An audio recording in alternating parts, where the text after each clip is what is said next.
نبی علیہ السلام نے حیرانی سے پوچھا یا اللہ پاک اس کی کیا وجہ ہے کہ یہی تو نیک لوگ ہیں اس وقت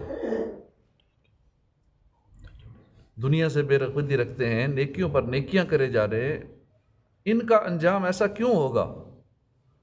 اللہ پاک نے فرمایا اس لیے کہ یہ اپنے انجام سے بے فکر ہو گئے تھے۔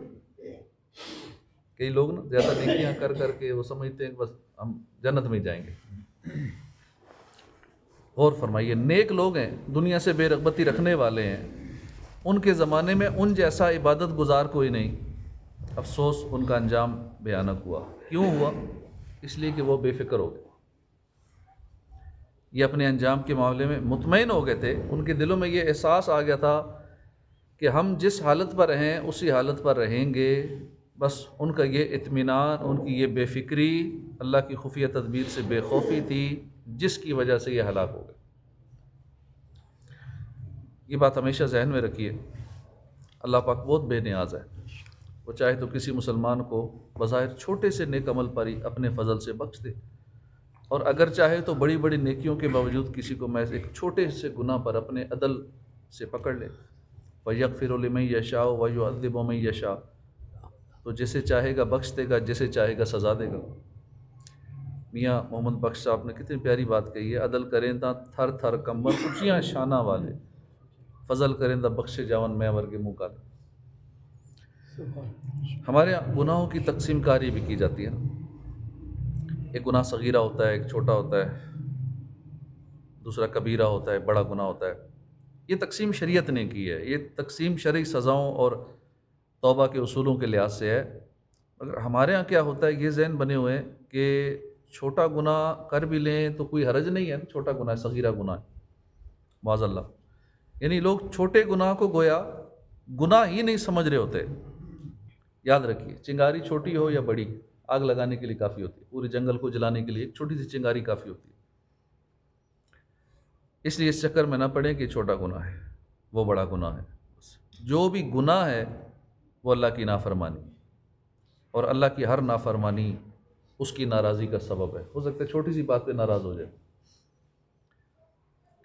خلیفہ اعلیٰ حضرت محمد شریف محدث کوٹلوی رحمۃ اللہ علیہ لکھتے ہیں کہ اللہ پاک نے تین چیزوں کو تین چیزوں میں پوشیدہ رکھا ہے: اپنی رضا کو اپنی اطاعت میں، اپنی ناراضگی کو اپنی نافرمانی میں، اور اپنی اولیاء کو اپنے بندوں میں۔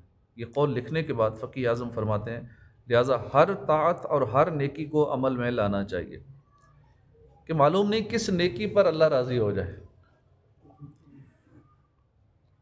اور ہر برائی سے بچنا چاہیے کیونکہ معلوم نہیں کس برائی سے وہ ناراض ہو جائے، خواہ وہ برائی کیسی چھوٹی ہی کیوں نہ ہو۔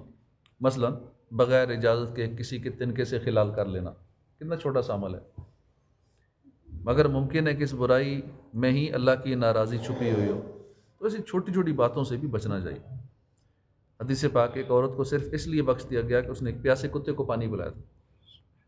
ایک حدیث پاک ایک شخص نے راستے میں سے ایک درخت ہٹا دیا تھا تاکہ کسی کو تکلیف نہ ہو، اللہ پاک اس سے راضی ہو گیا، اللہ نے اس کی مغفرت فرما دی۔ بس اللہ کی رحمت کے واقعات بہت زیادہ ہیں۔ مجدبات اے آسیو شافع شاہ ابرار ہے، تہنیت اے مجرموں ذات خدا غفار ہے۔ اے گناہ گاروں خوشخبری ہے کہ شاہ ابرار شفاعت فرمانے والے ہیں، اے مجرموں مبارک ہو اللہ بخشنے والا۔ اسی طرح اللہ پاک کے عذاب اور اس کی پکڑ کی بات کی جائے تو اس تعلق سے بھی بے شمار واقعات ہیں۔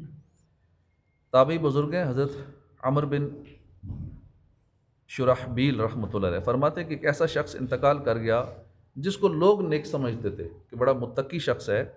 جب اسے دفن کر دیا گیا تو اس کی قبر میں عذاب کے فرشتے آ پہنچے، کہنے لگے کہ ہم تجھ کو اللہ کے عذاب کے 100 کوڑے ماریں گے۔ اس نے خوفزدہ ہو کے کہا مجھے کیوں مارو گے، میں تو نیک آدمی تھا۔ فرشتے بولے چلو اچھا 50 ہی مار لیتے ہیں، مگر وہ برابر بحث کرتا رہا تاکہ فرشتے ایک پر آ گئے اور انہوں نے ایک ہی کوڑا اس کو مارا، جس کی وجہ سے اس کی قبر میں آگ بھڑک اٹھی اور جل کر راکھ ہو گیا ایک کوڑے سے۔ پھر دوبارہ پہلی حالت پر لایا گیا، اس نے درد سے تڑپتے ہوئے کہا کہ مجھے کیوں مارا گیا ایک کوڑا بھی۔ فرشتوں نے کہا ایک روز تو نے بے وضو نماز پڑھ لی تھی جس کی وجہ سے، اور ایک روز ایک مظلوم تیرے پاس فریاد لے کر آیا تھا مگر تو نے فریاد رسی نہیں کی تھی۔ کئی لوگ شرم کی وجہ سے چلو اکیلے میں تو وضو ٹوٹ جائے تو کر لیں گے نا، جماعت میں کھڑے ہونا وضو ٹوٹ گیا اب کہ نکلوں گا لوگ کیا کہیں گے، بے وضو ہی نماز پڑھ لیتے. اور کئی امام صاحبان بھی نکلیں لوگ کیا کہیں گے، جی وہ وضو ٹوٹ گیا پتہ نہیں رولا بنے گا، ایسے ہی بس سب کی ضائع کی ساتھ اپنی بھی ضائع کی. یعنی خوف خدا نہیں، لوگوں کا خوف ہے. تو ایک نماز بے وضو پڑھی، تو جب وضو ٹوٹ جائے نا کسی سے نہ شرمائیں، نکل جائیں بس، ٹھیک ہے توڑ دیں نماز، ٹوٹ گئی ویسے ہی ٹوٹ گئی، جب وضو ہی ٹوٹ گیا تو جا کے وضو کرے پھر نماز پڑھ لیں. ہاں کیا باتیں کریں گے لوگ، کیا ہوگا نکل جائیں گے تو نماز مقتدی کی ٹوٹ گیا امام کی ٹوٹ نکل جائیں چھوڑ کے. حضرت حارث محسبی فرماتے ہیں کہ غلہ ماپنے والا تھا، اس نے یہ کام چھوڑ دیا، پھر اللہ کی عبادت میں لگ گیا. جب وہ مر گیا اس کے کچھ دوستوں نے خواب میں دیکھا، پوچھا ما فعل اللہ بک، تیرے ساتھ اللہ نے کیا معاملہ فرمایا؟ اس نے کہا کہ میرا وہ پیمانہ جس سے میں غلہ ماپا کرتا تھا اس میں میری بے احتیاطی کی وجہ سے کچھ مٹی سی بیٹھ گئی تھی جس کو میں نے صاف نہیں کیا، ڈسٹ. تو اتنی مقدار میں چونکہ وہ غلہ کم ماپا جاتا تھا، اس قصور کی وجہ سے میں عتاب میں عذاب میں گرفتار ہوں. یعنی ہم تو چھوٹے گرام یا اس سے بھی چھوٹا جو کوئی پیمانہ ہوتا ہے اس کو سمجھتے کچھ نہیں، خیر ہے جی. شاپر بھی نا یہ 4-5 گرام کا ہوتا ہے، چھوٹا سا شاپر جو ہوتا ہے اس کو تو کسی کھاتے میں نہیں لاتے، کہتے ہیں یہ چیز اتنی ہے، وہ اتنی ہے، بیچ میں شاپر کو بھی تول دیتے ہیں.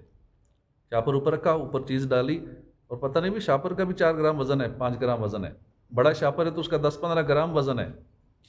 جب ایک ڈسٹ کا وزن کتنا ہوگا محسوس ہی نہیں ہوتا ترازو پہ، لیکن اس کی بھی پکڑ جب ہو سکتی ہے تو کتنی ہمیں احتیاط کرنی چاہیے.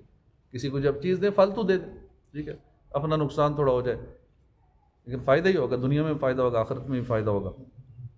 تو اللہ پاک ہماری بے حساب مغفرت فرمائے، آمین بجاہ نبی الامین صلی اللہ علیہ وآلہ وسلم.